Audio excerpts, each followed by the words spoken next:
Okay, good morning, Dad. Good morning. Today is Friday, November 7th, and what's the big scoop out there today? Well, I guess what everybody is talking about, all the buzz is about Pokrovsk and Minnigrad. But I don't know that there's anything really new to say about it. It's the inevitable is happening. Pokrovsk basically has fallen. It's at least, 95% under Russian control. Minnigrad is just completely cut off.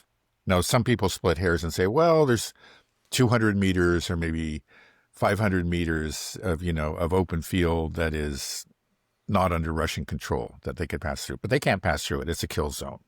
I mean, look, 500 meters and you control both sides of it. Nothing is going to pass through. Before, just a few days ago, it was maybe 2 kilometers. And even that was, basically an encirclement. But 2 kilometers of open field, maybe at night, a few guys might make it through, right? But but still very, very unlikely. Now it's impossible. They're cut off. It's encircled, and so it's just a band of desperate men in Minnigrad. They still, I think they're hanging on to about half of the city. They have some high rises, which are easy to defend, but the Russians have seized other high rises within Minnigrad. And it's just the talk is the talk is ticking. The clock is ticking. They because they're cut off, they can't escape, but neither can they receive supplies. They might get some, via drone, but that's just not going to be anywhere close to sufficient. It's over, and they should surrender. Some of them are. There is footage coming out of surrenders. We just don't know how many. We don't even know really how many are in there. Some people say thousands, other people say hundreds. I don't know how many remain in there, but that's I guess that's what everybody's looking at, the fall of Minnigrad. Now that's important. There's no question about it. That when it falls, when you look to the west of Pokrovsk, you see country. You see just open country. You're actually getting out of the Donbass. You're getting into Dnipropetrovsk, which is a very different kind of country and is more difficult to defend. Some people have argued, well, it's open and, that gives an advantage to the drones. But it's not completely open. There are small villages. There are tree lines, the occasional small woods. And it's that kind of country that you find farther south and which the Russians are moving through right now, right there pretty much at the boundary line between Dnipropetrovsk and Zaporozhye. I think I've said recently that they have started, the Russians are taking, when you add up all the advances up and down the line, they have been progressing faster than they did at any time since 2022. And the bulk of actually those advances are down there in that area to the south of Pokrovsk, again, Dnipropetrovsk and the very northern part of Zaporozhye. And the country that you find there is the country that you find to the west of Pokrovsk now. So when this falls, if they want to, who knows what the Russians will do? They'll probably go off in different directions. They can go north and go towards Kramatorsk and Slavyanka. This will just be there. As they take all these cities, they'll be, the different armies are going to be on different routes heading towards those two cities, from the north, from the south, from the east. Or they can head kind of northeast to Konstantinovka, which is already partially under Russian control, and just complete that battle up there. But they can head west, through this country, and they could expand rapidly and make it all the way to the Dnieper, and maybe they'll do all those things. We've seen multiple Ukrainian cities fall to the Russians, and it seems like every time one is encircled, about a fall, there's a lot of talk about how this could be a collapse or the end, and it never happens. And we've had, all the way from Bakhmut, well, I guess we wouldn't say Bakhmut, but Avdiivka, Ugledar, cities like these. Is what's happening now, do you think it's really different than when these other cities fell? Or is it more or less, should we see kind of a similar pattern where it was strategic, but it's going to go on for a long time? Yeah, I don't think it's going to go on for a long time, but it could go on for a while. Again, let's be honest, all of us have been surprised by the staying power of the Ukrainian army. And many of us, I think we have to admit, expected it to collapse maybe even a year ago. And it hasn't happened. That doesn't mean that it won't. It will happen. It is like a question of math, as Daniel Davis, the military commander, says, because the Russian army is just getting larger. Month by month, it is actually increasing in size, and it's a very well armed army. All the military equipment continues to roll off the production lines, and they have actually great reserves of both men and of military equipment. On the Ukrainian side, they are becoming increasingly threadbare. I think we mentioned last time that there is a desertion rate of something like 20,000 a month, and it's just barely, it's maybe only a little less. It's not even clear that it is less than the number of men that they're able to forcibly conscript in a month. And then they're suffering very serious casualties. You have to see that. That's what's happening in Pokrovsk, for example, but in many places up and down the line. So this is a shrinking army. It's a weakening army. We can see it. I remember in the first couple of years, especially like in the first couple of years of the war, I remember looking at maps and you could see all the reserve units, set in the rear. And there were many of them. And what was happening is, the Russians were chewing up these frontline units. But when they finally chewed one up to the point where it was no longer combat capable, they just had a number of reserve units to move in and replace it and plug the hole. And so, basically the line just didn't move. That's what was happening. But now they're just not there. They just have so few. Again, that I think they had, this is again according to Daniel Davis, they had one strategic reserve. And that was when remember the breakout that was just north of Pokrovsk that happened in August, where all of a sudden the Russians just went 10, 20 kilometers to the north and seized a big piece of land. That really caused panic among the Ukrainians, because they thought that this might be the beginning of the collapse. Because if the Russians just keep on going, they can get so deep in our rear that we don't even have our drones set up, and then we're screwed. So they had this one strategic elite reserve. I think they were Azov guys that were sent there and to fight them. And they've had some success. They stopped it basically, and they've launched a series of counterattacks. But then they don't even have any. They didn't have anything similar to actually direct against to reinforce Pokrovsk or these other areas. They just don't have them. So these cities are falling. These are all very important fortifications, part of their line of fortifications, the Ukrainian line of fortifications. But they don't have the units. They just don't have those reserves to move around. They're forced to, if they're going to reinforce Pokrovsk, they could see that it was falling, but what could they do? Because that would just mean that Kupiansk would fall more quickly, or Konstantinivka, or Seversk, or Liman. That just looking at that situation, you'd have to say, well, I don't know that the collapse is around the corner, but it looks pretty close to me. It doesn't seem that far away. And I think, again, the only reason that it hasn't happened is the role of drones. Now, that drones play in this war, which is going to be, I think, the future of warfare, for the foreseeable future. You can have one guy, one drone operator, that is equal to 100 men. And it takes a while. The Russians will eventually find him and take him out, but that is a painstaking process. It takes a while. These guys can be deep underground. They can be very well hidden. But even the drone operators are going. They're being hunted down. They're suffering attrition like all the others. And so there's some point when there's just going to be a big gap in the line, and there's going to be an empty hole, and the Russians will blow through the way that they blew through, to the north of Pokrovsk back in August. But there just won't be a unit to confront them, and they'll just keep on going. Do you think that this is going to, when we have a collapse, I think a lot of people think that if there's a collapse, and then that means we'll be getting to the end of the war. But I'm afraid that a collapse will mean the entry of NATO. Do you believe that's a valid fear? It's a valid fear. There's no question about it.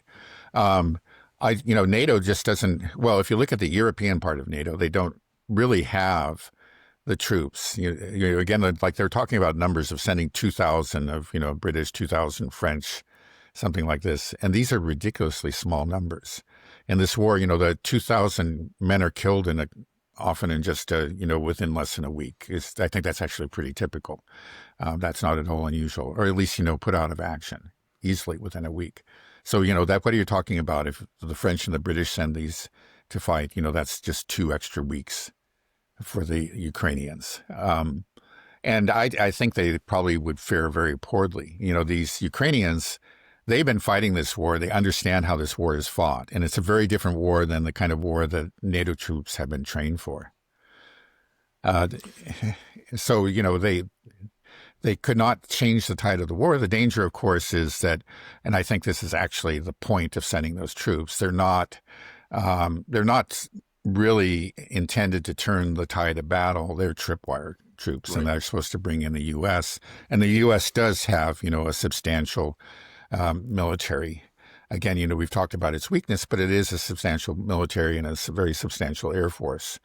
And of course, the danger is if that the U.S. comes in, then, and if the U.S. gets, well, either way you look at it, it's bad. Let's say if they're very successful and they push the Russians back and they threaten Moscow, then we're looking at the danger of nuclear war. But if they're just absolutely wiped, out by the Russians and humiliated, especially when you think about the president that we have, I think we're again in danger of a nuclear war.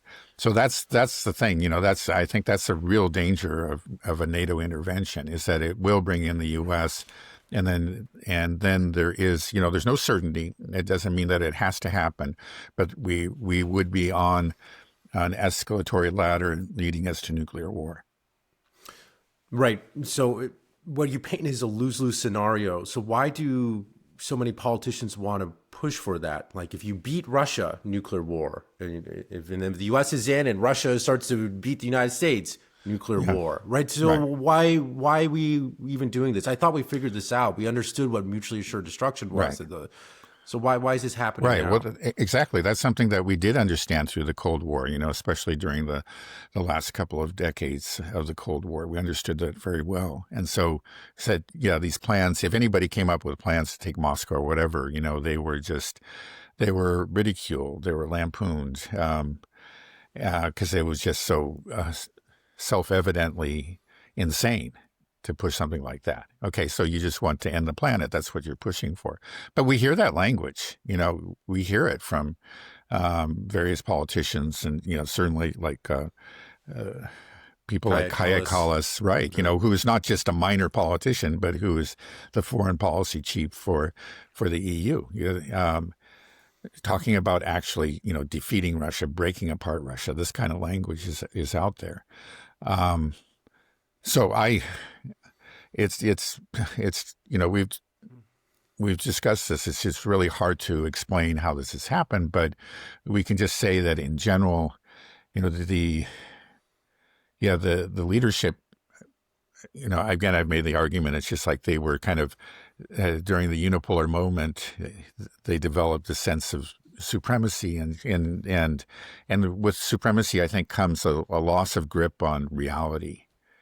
You have a sense, you lose your healthy sense of vulnerability. Let's put it that way, and you just come to think that there really aren't any consequences for whatever you want to do. That's part of being a hegemon, and they don't understand that they are no longer a hegemon. I mean, it would have even been crazy to do back in the 1990s because the Russians did have all these nuclear weapons. They still had them. But it's just for whatever reason, we have leaders in the West who just don't seem to fully appreciate the dangers. And then we have a leader in the U.S. who seems to be extremely volatile, let's say. Again, we've talked about, the importance on the part of the Russians of establishing deterrence. And Putin has been criticized for not doing that. But I think, I think again, as I said earlier, that Putin understands Trump's psychology. And that's one reason why he's not willing to, like, openly threaten him in any way. Just think about what's, some of the things that have happened over the last few months. It was maybe just a couple of months ago that Medvedev tweeted something that really got under the skin of, I think frankly, Trump misread it. I mean, he wasn't Medvedev wasn't. It was basically really what we were saying. Be careful. We have nuclear weapons. Yeah, you don't exactly. want to have it's a just war like, with sober us. up. Let's not go down this path. Okay, right, exactly. But that got under his skin, raised Trump's hackles, and then he made that statement about sending the nuclear submarine. I've instructed him to go right off the coast of Russia or something, which a lot of people pointed out really didn't mean anything or didn't make much sense. But it just shows that this was his response. And then, just a week or so ago, we had that test of the Burevestnik. And how did Trump, and then followed by the test of the Poseidon. How did Trump respond to that? He actually, went out and he said, well, you're going to have to start nuclear testing. And it's not clear what he really means by that. But again, it shows, if he actually does go ahead with it, again, the Trump administration just hasn't made it clear what his real intention is there. But just the ambiguity there is very scary. Again, you see this kind of reaction. I think it's, it's this extreme volatility on his part. And I think it's one thing he just doesn't, he's very much invested in this image of the hegemon. Maybe he wants to be at least the first among equals. He has to be number one. And when the Russians came out with these new weapon systems, which the Americans don't have or are not even close to having, that was for him, some kind of humiliation and an affront to, I think, his dignity as the president of what's supposed to be the absolutely, unquestioned most powerful country on earth. And so he reacted in this very dangerous way. And that's the thing that, I think you have to be worried about. I mean, you have these people, kind of the paper tigers in Europe. I don't think they're really all bark and no bite. They're not capable of really biting, but they're always pressuring the hegemon back in the U.S., to go up the escalation ladder. And yeah, sometimes he resists it, and he's shown a tendency, or at least at various points in the first several months of his term, to pursue a diplomatic route. But now he's back on that escalation ladder, and there's always been that other side of his personality, that just, if he can't get his deal, then he just wants to make it clear to everybody that he's top dog. And that can sometimes, be that can lead him into very dangerous territory. Yeah, it's scary. He's so unstable. You could work on him and think that, he's starting to understand the position and the reality, and then he just completely flips and says, you know what, let's just start a war and let's nuke somebody. Like it could happen. And I heard there's been a lot of discussion in Russia about Trump's statements about nuclear testing and saying, okay, well, Trump said this. We can't just sit here in this ambiguity and assume that it was just him just mouthing off. It takes months to prepare for these types of tests. We can't let the Americans get a start on this, and they're going to start doing their nuclear testing. We just have to assume that what he's saying is true. And then my mind is like, okay, just Trump not understanding what's going on and just speaking off the cuff like that, he might just inadvertently start another nuclear arms race just from this. Right. Yeah, no, I don't think he really I know he didn't understand. I don't know exactly what he was saying, but he didn't understand the situation. It was clear. He said, now we have to have a nuclear test. I don't know if he thought that what they had done was a nuclear test. It wasn't a nuclear test. It was a test of, of a missile and basically a torpedo. That's what the Russians did. They weren't violating this nuclear test ban. But then when he's questioned, and I think I remember seeing him questioned by a journalist who began to press him on it. And then he became defensive and said, well, the Russians and Chinese are doing it. And he claimed to have kind of secret information that he knew that they had done this, that they had done, I guess, true nuclear tests. But of course, that's nonsense. And I know Alexander McClure has pointed out, he's completely right. He said that if that, first of all, it's easy to detect. We have lots of ways of detecting everything from seismic detectors, to satellites. If a nuclear test is conducted, we would know instantly. And if it happened, we would, we would make it public and we would confront them. This is not something that we would keep secret. Why would you keep it secret? We're always looking for reasons to increase hysteria against the Russians and accuse them of all kinds of nefarious things.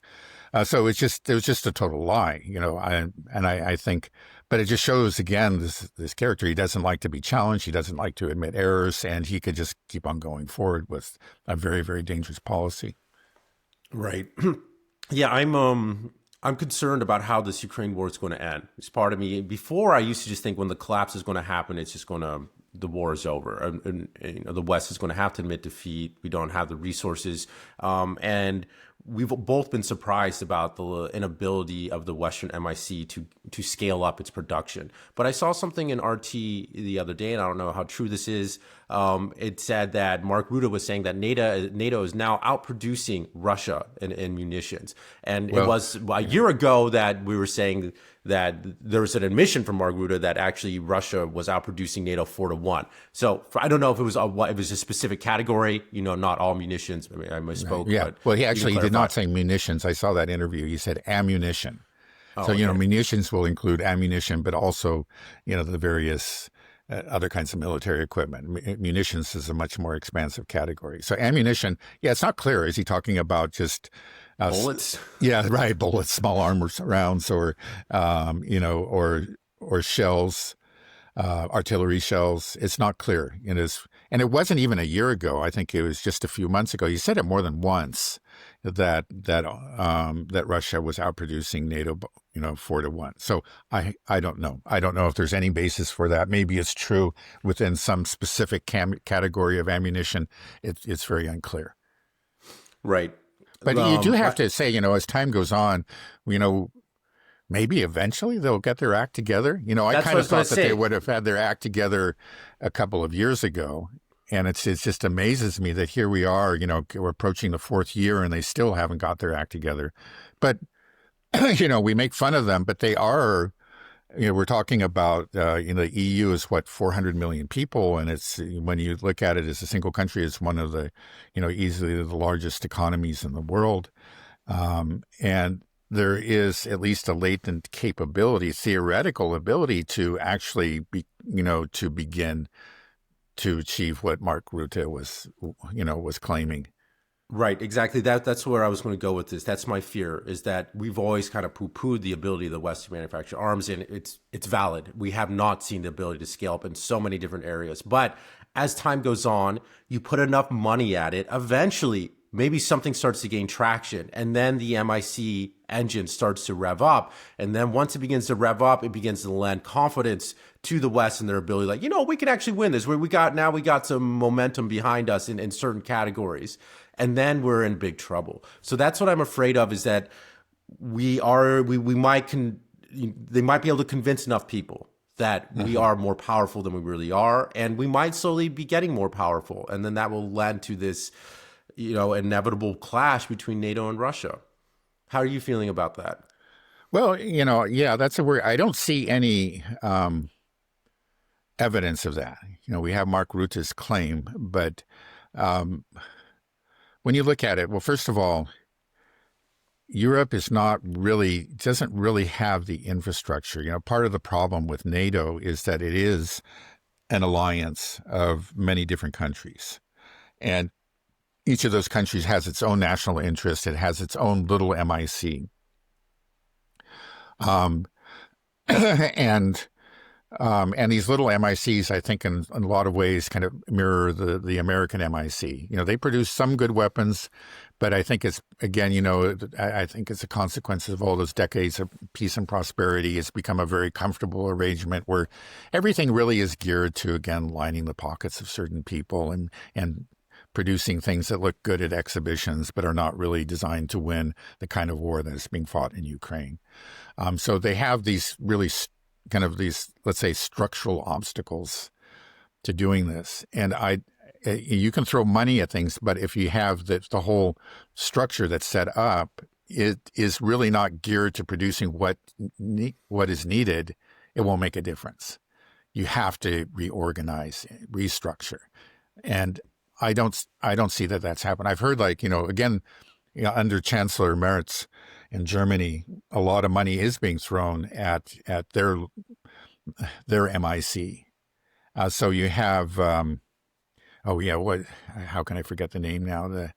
The big German defense concern. Anyway, it doesn't matter. There was some reports. They're receiving a lot of money and they're developing these new weapons, but already there are reports of incredible overspending, the kind of things that we always hear about from the Pentagon. They're loving it, but it sounds like it's the same old thing. It's just like, oh boy, we can get rich off of this. And actually, the drones, for example, that they were trying to develop ended up doing very, very poorly. But yeah, they got $1 billion and everybody's very happy. So it kind of tells me that we're still a ways from that. But you're right. Maybe over time, it's not like it's absolutely, at least it's theoretically possible that, yeah, they could reorganize. Again, they do have a lot of people, there's a lot of scientific and technical talent.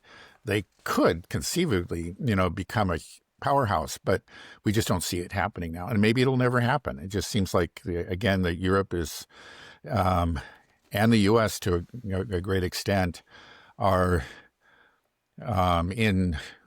can't get out of this, again, these very comfortable arrangements that developed over the course of the latter part of the Cold War.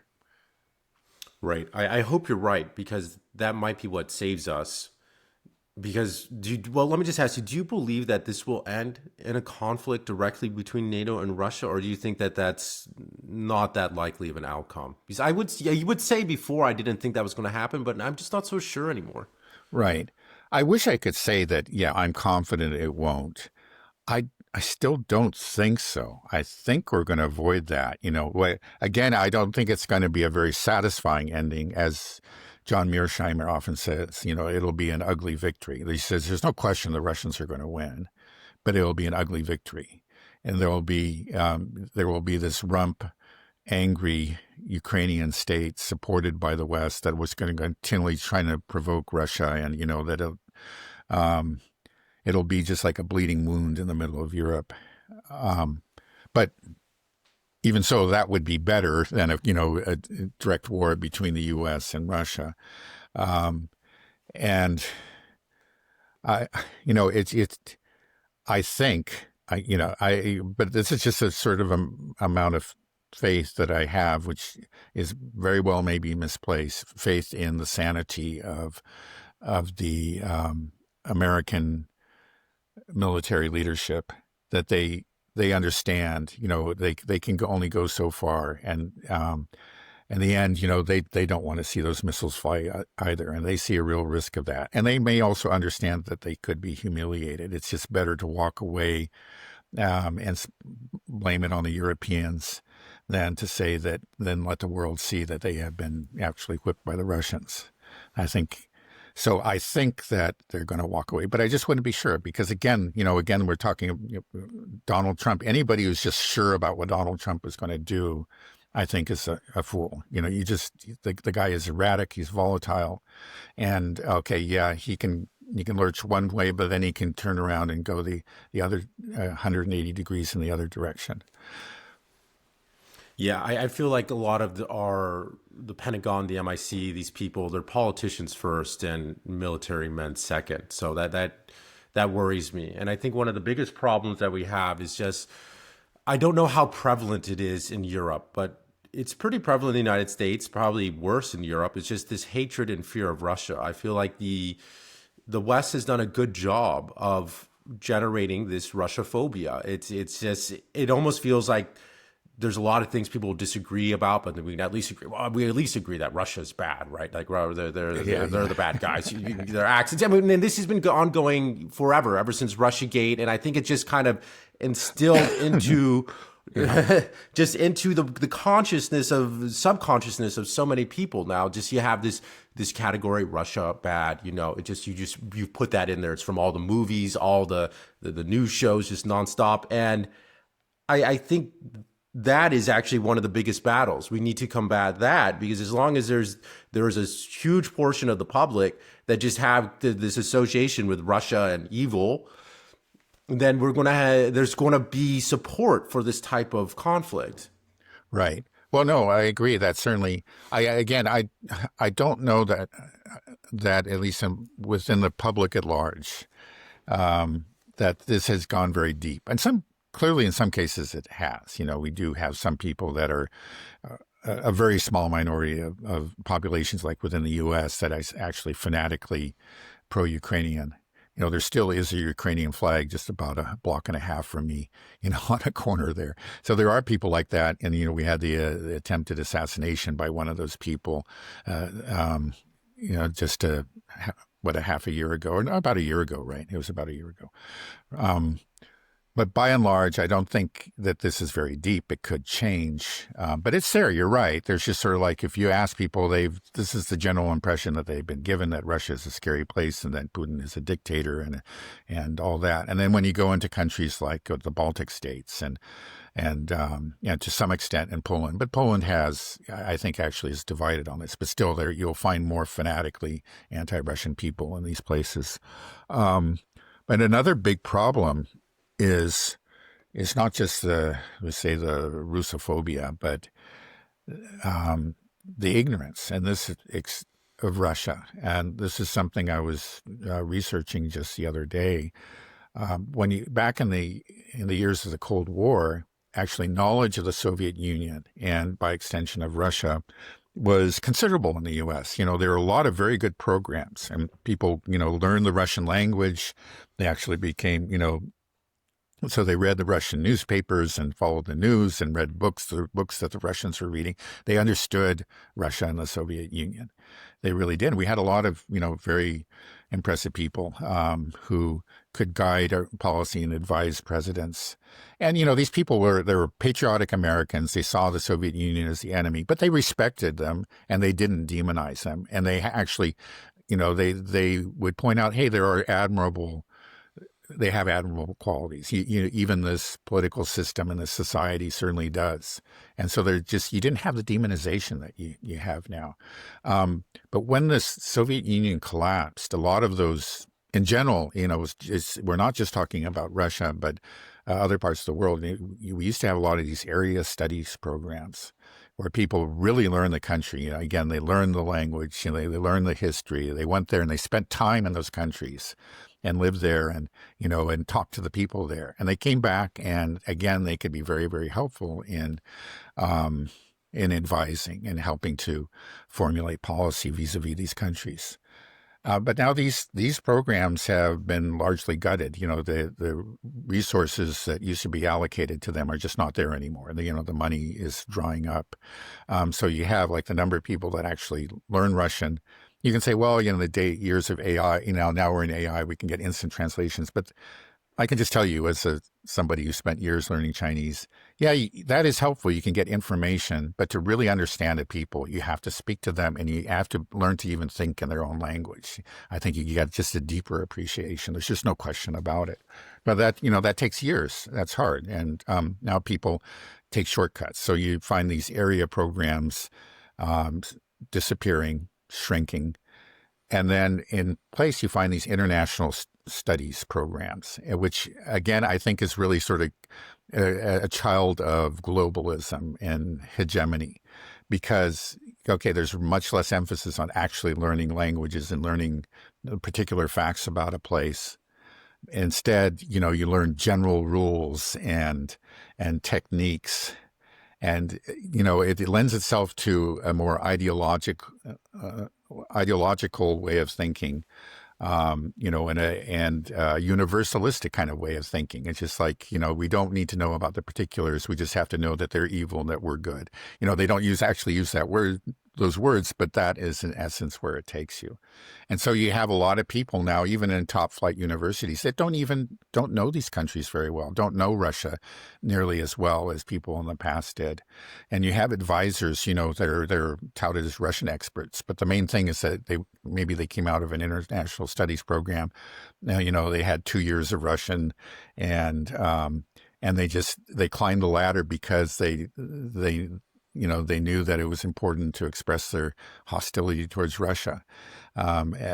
So anyway, there's just this general ignorance as a result. And again, this is very fundamental. And it's going to take years to really address. Maybe we have it in us. Like, you can say there was a Sputnik moment back in the 1950s, which was a shock. We say, oh my God, what have they done? They've leaped ahead of us. And I think it was at that time, it might have been, I can't remember the politician. It's like, I thought they couldn't even make refrigerators. And, they've launched a satellite, So that was a shock, but that actually led to a lot of, both, educational programs, scientific and technological, most definitely there was a real massive effort to build that up, but also, area studies. And maybe, I just don't see that we're the same people now that we were back then. That, we should have this Burevestnik should be something like a Sputnik moment. And that should say, hey, wait a second, we're just not understanding what's going on. We've clearly, let's be honest, we thought the economy was going to collapse, et cetera, et cetera. And now they're actually moving ahead of us in these areas. Wait a second. Okay, we've been getting bad advice. We really are ignorant. We need to build up our knowledge and, about Russia all over again. But I don't see that. Because it's an impossible. Do you think it's just because it seems like an impossible task? They're not even going to try. Yeah. Why can't they? Well, it's not an impossible task, but it's something that would take many years. Clearly, and it just seems like. Yeah, given a choice, it seems like the kind of people that we have in charge now, when you're given a choice of mouthing certain slogans and, and just reassuring everybody that we're the greatest nation on earth and there's nothing to worry about, and actually ringing the alarm bell, hey, we're in trouble, we're going to have to actually redirect resources to this. It seems like nobody wants to hear the latter voice. It's just so much easier to stay smug and say, hey, we're still, maybe they beat us, and we're firmly in control of the narrative machine. So let's just keep on churning out our narrative. Do you think that's why we are on this demonization campaign? Is because we don't have the strength, and so that way it's about narrative control, and we focus on it? Because you said we never had this level of demonization, even with the Soviet Union, and now we have it going on right now. Well, why did we go so quickly to demonization? Yeah, well, the demonization has been there going all the way back, even before the coup in 2014. It started when it became clear that Putin, I think maybe it was 2007 when he gave his speech. It was actually, I think, at a Munich Security Conference where he said, look, you guys, you can't, this rules-based international order is unacceptable. You don't get to make the rules. You have to respect other powers. And it was, the response to that was not, reflection, wait a second, maybe we have to make accommodations, but rather fury and demonization. I think it really began there. It probably even began earlier. And for some people, it never stopped in the case of Russia, But yeah, I think some, demonization can be a flip part of fear, and it's just a very convenient way of thinking, because if you can make the other side out to be a monster, then you don't even have to reflect on the things that you're doing, that anything you do against that of the other side is justified. And you can see it in very, very extreme force, of course, in the case of Gaza. They're all demons, even the children, even the babies. And so we can kill them. And, so all these, so we don't have to have humanitarian concerns. Now, it hasn't gone that far, in the case of Russia, but it's gone pretty far. And again, I think it's a morally lazy bankrupt way of looking at things, but it can be it's very convenient, so, people can slip into it and they just find that it's a way to keep themselves from asking hard questions. Right. I felt like, in 2014, just the before Russia's intervention, that generally I feel like, what am I trying to say here?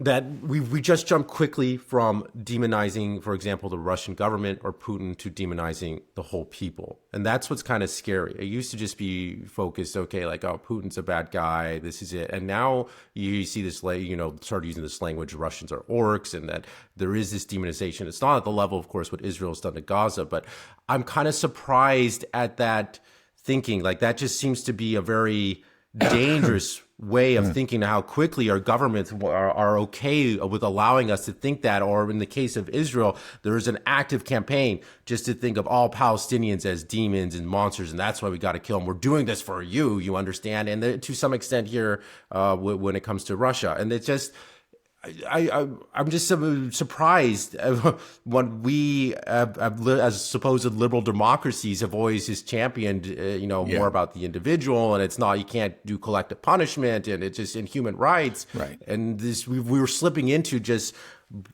with a broad brush, just painting all these people. They're all bad, they're bad. It's okay to kill them. Don't feel bad when Russians die. Don't feel bad when Palestinians die. Right. I think, at least on the level of rhetoric, we haven't gone that far with, here and there some notable exceptions in Europe with regard to the Russians. That in general, it's directed against Putin and the government, and at least rhetorically to say, this will be good for the Russian people or something, or there's still some sort of effort to pretend that, they're groaning under the yoke of Putin's tyranny, which is, of course, nonsense. Again, I've been there. Your sister lives there. It's just not even close to anything being true. But that, I think there's an effort to paint that picture. But you're right. Certainly within Ukraine, again, we discussed this last time. Where there are, and I've discussed this earlier on several occasions. There clearly are, not just the occasional, but just the regular attacks directed at civilians, at old people. Like, you mentioned that terrible case. I think, I thought it was at Kupiansk, but I think it actually was around Pokrovsk. But there were similar incidents that occurred in Kupiansk. Very, very similar. Again, where just very clearly, harmless people, elderly people are being targeted and killed by the Ukrainians because they're walking towards Russia, or they don't even have to be walking towards Russia. There are these attacks in Belgorod and Bryansk that just happen all the time, and in Donetsk even to this day, where civilians are clearly being targeted in their cars, in their gardens, in their marketplaces. There's just not even, there's not any sort of military target within the vicinity at all. And again, so many of these are FPV drones. They see what they're targeting. They know what they're doing. So there is clearly, this demonization of Russia within Ukraine. And what I can say about the Europeans is that they're supporting these people that are doing this. And again, Ukrainians can be quite open about this. There was that horrible atrocity in Odessa back in 2014, where at least, a few dozen people were burned to death in that trade union building, and with people, cheering outside. The thing is, okay, it wasn't just one incident. It's something that's brought up again, is that the ultranationalists are proud about in Ukraine. They celebrate it and they make jokes about it, about the barbecue and that kind of thing. So you get that kind of language that you find again in Israel. It hasn't extended really to Europe that extent, but the thing is, the Europeans are supporting it. Are looking the other way. They don't quite use that rhetoric anymore, but the reality is they're supporting people who are doing this. And so they're, at some level, they are complicit in this, just like our government is complicit in what's happening in Israel. Yeah, well, I think at some point, it's either going to poison the rest of the West is the more we support this, or we have to reject it, right? At some point I agree. we have to. I think it's right. It's not Yeah, it is something that we are complicit. You're actively involved in and supporting to a great On both of extent, these. right? And okay, you'd like to think, well, okay, this is just sort of it was a strategic decision, but in the long run, like when we achieve our objectives, the problem is we're not going to achieve our objectives in the case of Ukraine, certainly. Then we can cast aside these people and then go after them. But I think more likely is that again, this is going to. In fact, we're not going to be able to cast them aside because increasingly they're becoming essential to Ukraine. And that's what even the liberals in Ukraine have found. So they really made the peace with these people, and they to a great extent support them. They've become, there has been, because from the beginning, it was actually, if you were going to insist on this vision, of a unified mono-ethnic Ukraine, the only people that could carry that out were these ultranationalists. So a lot of the liberals had this vision, but they weren't going to go fight. It's the ultranationalists that are going to go fight. So now, they've become increasingly reliant on them. And then in the end, you may have this rump Ukraine that just solidly, there's not even that is openly ultranationalist or very firmly in the grips of ultranationalists, even more so than now. And right there, in the heart of Europe, supported by Europe, and, with many Ukrainian refugees spread throughout Europe. And a Europe that, again, has supported them and has been complicit in these crimes. At some point, you either have to say, oh, my God, what have we done? Or just begin to be comfortable with it and even stop making the effort to always disguise, what you are saying. What you are doing. We still have, or Europe likes to use human rights rhetoric and pretend that they're actually concerned with, the rights of minorities and linguistic minorities, but, it obviously doesn't extend to Russians. And I think that's going to come home to haunt them. Just like, you can say within Israel, you see a very similar dynamic taking place where, again, it used to be at the level of rhetoric, at least the Israeli government pretended to be very much part of this human rights community. And, it was nonsense because while they were talking that way, they were ethnically cleansing. They were doing it slowly, but they were.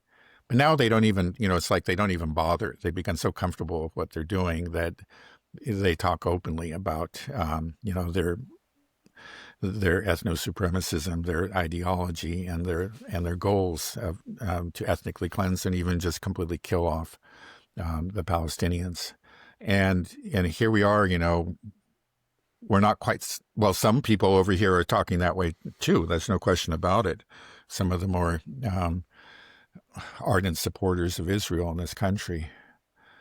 But, in general, there's this pretense, like we don't, most politicians, thank God, don't speak like Ben Gvir in this country.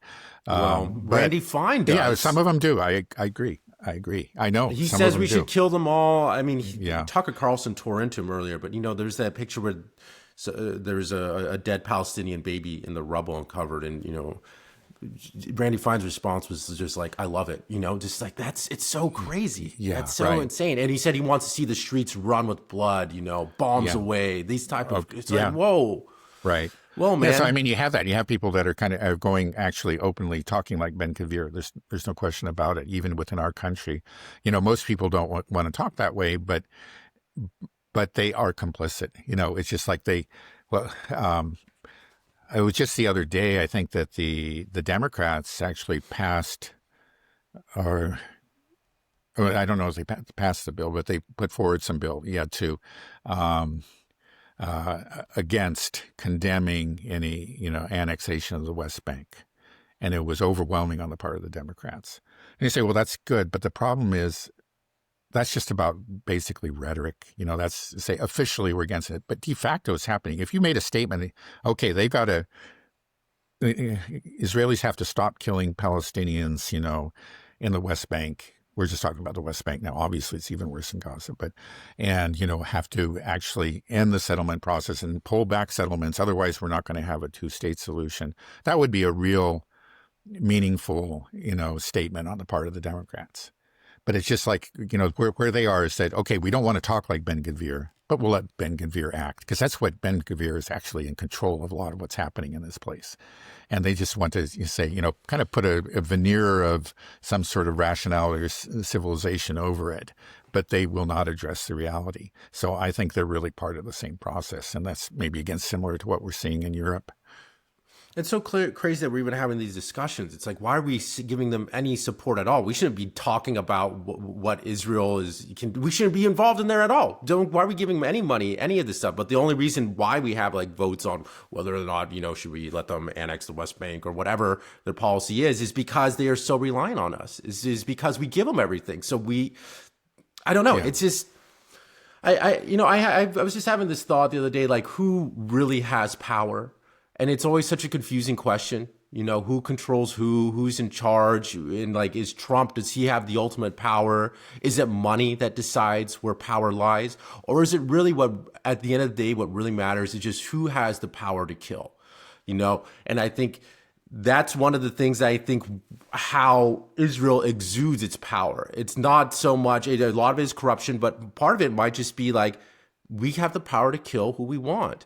And maybe they don't openly say it, we won't say anything about Charlie Kirk or JFK, but they like that people think that, just because it puts that fear in their heart, in the hearts of everybody. And then the politicians might think like, I just feel like Trump, for example, has to know that there was something fishy about the Charlie Kirk assassination, and it was just almost like a message, like, that he knows that he could get killed if he goes against Israel. And then if that's the case, then Mossad, the CIA, whatever it is, they're really in charge because they decide whether or not a president lives or dies, and they have control over it. Maybe this is too conspiratorial, but that's just kind of how I feel. Because I just remember when Trump, after the Charlie Kirk assassination, the reporter asked him like how he felt. He's like, "Oh, I feel great. Everything's okay. And we're building a great ballroom over here." It's just such a weird response over somebody that was campaigned for you and is largely responsible for you being in the White House now. The way he just kind of didn't want to talk about it. His demeanor, everything around it was just strange. And I'm just conjecturing. I have no idea, obviously. But I'm just saying, who has power? Right. Well, I think it's, even in like I agree there are very fishy things about the Charlie Kirk assassination and the official story that's being presented. There is reason to at least be suspicious of Israeli involvement, but beyond that, I just don't know. And I think very few. There may be some people in the government that do know, but by and large, we the people, we do not know what's going on. But I think it's fair to conjecture about these things. I think it really is. Again, Israel does have a history of assassinations going back even before the establishment of the State of Israel. It's something that they have done regularly, and they seem to have ramped it up in the last couple of years. Yeah, and we know that they have been spying on our presidents and our politicians. That's just a well-known fact. It's been going on for quite a while, even including efforts to, spy on President Trump. What was it recently? The case of the first responder vehicle, and then right. Anyway. And maybe that is kind of just maybe a message in itself. Like at the end of the day, maybe ultimate power is being able to kill with impunity.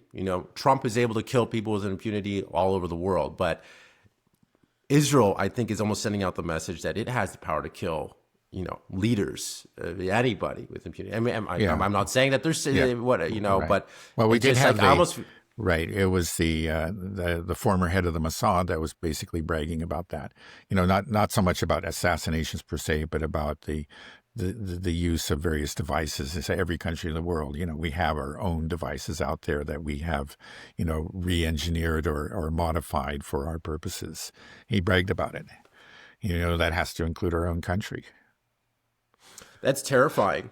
But the problem is now is that I think we've mentioned it before, we've gotten to the point where there's too many people looking at Israel, suspicious of Israel, that I feel like if they engage in, an assassination, especially if someone that's beginning to turn or speak against Israel, like what happened with Charlie Kirk, it's going to be a huge backlash on them. It's not going to work out the way they do if they do try to carry out something like this. And I feel like it's the same thing with the Epstein stuff, right? Like, if Israel uses the blackmail, then it's done. They're screwed, right? If it's all true that that Mossad was involved with Epstein and they have all these pedophilia tapes with our politicians, and that if Trump, you don't do what we say, you don't go to war with Iran, we're going to release this. If they release the video, Israel's screwed, right? They know, we'll know why it was released. We'll know who was behind it. So they can't really use their blackmail, right? And I feel like that's the problem now. They can't use that power. There used to be a select few people that maybe think that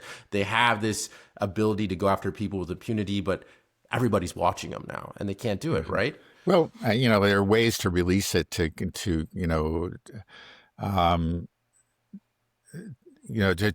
maintain some sort of plausible deniability, to but we'll distance know. yourself. I guess that's the thing, is that people have naturally become very suspicious of Israel. So we suspect them of, so many of us suspected them, of being behind all kinds of things, and probably sometimes without cause. But again, I don't think you can blame people for being suspicious of Israel because of what we know, what we've seen. They clearly have this history. So just the fact, right, that so many people are quick to blame Israel, again, with cause. That's not to say they're always right, but quick to blame Israel. It does restrict their scope of action. I think there's no question about it. It's going to become increasingly difficult for them to engage in, these kind of operations. Yeah, this Israel first, America first war is the most fascinating thing for me to see happen, and it's so encouraging, but I just don't know where it's going to go. But I'm just watching this Zionist meltdown. I'm on pins and needles on what's going to happen next. What do you think is going to happen next? I don't know. I say that it really did take me by surprise. I knew that there was growing skepticism, and again, the polls were showing that, like young people even a year ago on the right were becoming increasingly skeptical of Israel and reluctant to support them. But it's the way it's exploded. Who could have foreseen the Charlie Kirk assassination and the revelations that followed? I mean, that's really quite extraordinary. So I don't know. This is moving very fast. But you're right. This is really something to focus on and keep a very close watch on. Yeah, and I keep on trying to think well, what are the Zionists going to do other than just being hysterical? They can't argue the merits on they can't have a debate because their arguments don't hold up at all. So they just seem to be getting more and more hysterical and just yelling at people and just calling everybody an anti-Semite. Yeah. That has lost all power now. I mean, if you're not called an anti-Semite now, you're doing something wrong. It's just. I just don't know, but I just don't know what they can do. I think anything they try to do, if we talk about Epstein or assassinations, false flags, anything like this, I just don't see any of them being able to succeed now. And so I think you're right. We may be surprised. They can be very creative and they may pull something off. But I think, again, like I said, the scope of action is greatly restricted. They're getting a lot less bang for the buck because it used to be there was just this predisposition on the part of the vast majority of Americans to trust in Israel, and they just wouldn't look at that. Like even the USS Liberty happened. This should have really angered all patriotic Americans a long time ago, but we were told, don't worry about it. Israel didn't mean to do it, and look the other way. And unfortunately, I even know people personally who heard about it, were a little bit concerned, and then they were told that and reassured, and they just stopped looking at it. And that's kind of what you found. But I don't think that's going to work anymore. If you have another thing like the USS Liberty, it's, you're not going to be able to bury it the way that they were able to bury it back in the 60s. Yeah. What's going on with this government shutdown? We're getting close to 40 days. Like, at what point does this really start to become a problem? Well, I think it's already it clearly has become a problem. I mean, the services are being affected in ways that people notice and experience. Most recently is the aircraft controllers. They haven't been paid in quite a while, and in response to that reality, the government is actually reducing flight traffic in a good part of the country. So, I think by 10%, that might not sound a lot, but, when things are already tight, you take out 10%, then you have all kinds of flights are canceled and people are stranded, or they just have to cancel their travel plans. So it's coming home to bite. I'll be honest, I haven't followed it very closely. I know it's a serious matter, and people are really affected by it. It's I don't know. I haven't seen polls on which side is being blamed for this, because it takes two to tango. It's a failure to compromise that led to this. And are people in general blaming the Democrats, or are they blaming the Republicans? That's of course both sides are working hard to have the electorate blame the other side. I don't know who's winning that battle. It's whoever wins that battle is going to, in the end, win this standoff. Yeah, I almost feel like they don't. It's amazing that it's gone on for so long. I almost feel like they don't want to open up the government, and I'm wondering why. And I almost kind of wonder if this government shutdown, like, is it kind of disingenuous to say there's a government shutdown because our CIA and our military industrial complex, they're still doing their thing. Right, It's like, okay, great. Now it's more expensive for Americans to travel. We may not be able to go to our national parks. Our lives are being affected, but it seems like everybody else, they like, we don't care about you guys, what you're doing. If you have to go see your family for Christmas, whatever, can't afford it anymore. Right. We're too busy right now doing regime change in Venezuela. We're too busy fighting Ukraine. We're too busy supporting this genocide in Gaza. So we don't, that's almost what it feels like. So, and we open up the government. Thomas Massey and I might push to release the Epstein list. So we just keep it shut down. We don't need it. That's how I feel. No. I had a friend of mine was pointing out that this may be an impediment to the attack on Venezuela. It's just that it's a really bad look, because people are going to ask that question. Like, if we launch this attack on Venezuela and it turns into something major during a government shutdown, people are going to ask that question. It's going to look, it's going to reflect badly on the administration. Right. And why maybe we go to war with Venezuela when people can't even get their paychecks now people can't. There's no food stamps or whatever. It's just like, but we have money to go bomb Venezuela. Yeah. It's just getting, it's just, we're living in a clown world. And I just think everybody is waking up to it in the United States, and we're just fed up. Everyone's just so fed up, but it just. Right. Well, it's also having, consequences internationally. It's just this shutdown, the longer it goes on, the greater the doubts about the American system, And again, and it's that faith in the American system that has supported the dollar. It has made the U.S. dollar the world's reserve currency, and has given us this, tremendous. It's been a kind of a gift to America, at least to the American political class over the decades. But the longer this goes on, that faith starts to diminish. It's already diminishing for various reasons that we've discussed. But I think this is yet another blow against the dollar. Yeah. We keep on talking about that, and I'm always just kind of surprised how long it takes for. It's sort of, again, you're talking about a real giant, a gargantuan beast. The American system, and in particular the dollar. There's something that's so huge that just think of it as just this enormous monument, or what structure that you can start chipping away at it, but you got to chip away at it for a long time for the thing to fall. But eventually it will. I mean, anything, if you chip away at it long enough, it will fall.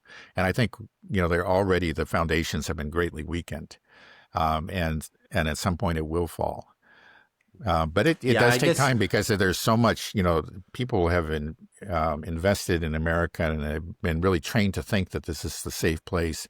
They've had this idea for decades and decades, and it's always paid dividends for them. Let's be honest, for the longest time. I remember like when the 2008 financial crisis occurred in this country, based on, as a result of the mortgage-backed securities disaster. Well, the crisis erupted in America, spread to the world. And then what happened? We say, oh, no, we have a crisis, people around the world. So they rushed into America to buy dollars. And I say, what the heck is going on here? Because that's just even though that, okay, this was an American crisis, you still always believe in the American system in the long term. And I think at least, in the short run, it turned out to be the wise thing to do. But that faith in America is ebbing. And the next time we have some sort of crisis like we did in 2008, we may not see that happen. That's a good part of what bailed us out. It's just that the world just naturally, we have the world's reserve currency. That's where people parked all their money. It just went back to the U.S. But this is a different world already. And if we have another crisis, and which we will, and I think probably in the near future, we won't see the same kind of response. We won't be bailed out by the world in the way we were in the past. Yeah, well, I think because what happened is in 2008, these other powers kind of recognized the dangers, and China, in large part, began building another financial infrastructure. So now there's an alternative in place. Now you can do cross-border settlements without the dollar. Now the SIP system that China has made. So if there is some type of crisis, I don't think that there's going to be a run into the dollar. It's going to be the opposite. And I think what we'll have is essentially a bank run. It's once people see the writing on the wall, if there's another financial crisis, people are like, okay, this is it. And once people start to pull out, everybody pulls out. It's like, I got to get rid of my dollars as quickly as I can, convert them into gold, convert them into RMB, whatever, something, because the dollar is going down. And then once that happens, it's over. So I'm always kind of surprised that it takes this much time, because I always feel like takes longer than you think. That's what I found. Right. Every bubble eventually pops, but it always lasts longer than you would think. Yeah. You notice it, and you say, wait a second, this is a bubble. And you think, okay, it's got to pop. I've just noticed it. Other people have noticed it. But there's still a lot of people who will make money off of that bubble for years before it eventually pops. Yeah. I hope when it pops that it will be just the way that we can reset. The empire ends. We learn how to make friends with China and with Russia, and I know they would be willing to help us out as well with this, with a big reset too. And then that's what we want. We want all the powers in the world, instead of just adopting an adversarial, stance, which the other countries really don't. They just respond to our threats, our moves, our actions against them. I think they would love it if we would be willing to be like, okay, let's work together. That's what they want. They don't want, it's just the United States that wants that. So it just, well, we can just lose that. Right. I think that's true at the present. It may at some point cease to be true. The longer our hostility against these states endures, the more provocations that occur, that eventually that patience or that desire to really get along may just evaporate. That's a danger. We're not there yet, but you could see that eventually happening, where it's just like, oh, good, the U.S. has collapsed. Let's make sure they stay down and never come back up. It's kind of like I guess the attitude of many Americans when the Soviet Union collapsed, and say, okay, this is good. It's time to really take advantage of their weakness and make sure that they never rise again. Not everybody thought that on the American side, but quite a few people did. Well, let's hope that we have some more compassionate people that are in charge of China and Russia. And I think we do. I don't think there's that same drive for Yeah, I think at present that's true. I'm just wondering if at some point it may change, especially if we do get a hot war in Ukraine between, more than a proxy war, but a direct war between Russia and NATO, then it might change. Yeah, that's scary to think about. Okay, let me just ask one last little question. I don't know if you know anything about it, but do you know what's going on in Sudan? Because I see some horrific. I don't really know. I haven't followed it closely, but there are horrific things happening. And I guess I was looking at it and I was saying, it's not just Gaza where terrible things happen. Some terrible, terrible things are happening in Sudan. And it's important to, remember that. Some of the Israel firsters will say, why aren't you talking about Sudan? And, maybe they have a point to some extent. We should pay more attention to places like that. But the difference, of course, is that we don't have a Sudan lobby in the U.S. We're not sending them. They're not, the billions and billions of dollars worth of weapons and making excuses for the murders and so forth. It's not. So there is a reason that we stay focused on what Israel's doing, because Israel's insisted on this American support and has made it central to our foreign policy. And then when they do these things, they're doing it in our name. And so I think the focus on Gaza is justified in those terms. But let's not forget there are terrible humanitarian disasters elsewhere. And it's, it's not just, the Zionists that are capable of evil. You find it in other places, and clearly there's some horrible, horrible things happening in Sudan. Okay, well, I won't dive in too much into it. But I think we can probably end it. I probably shouldn't have brought up Sudan right at the end. That's a big topic, but I don't know much. Okay, we'll try to learn more about it. Mm-hmm. Okay, all right. Any final words, Dad? No, I think we covered a lot of ground. Okay, all right. Have a good rest of your day and a great weekend. You too. Okay, bye-bye. Bye-bye.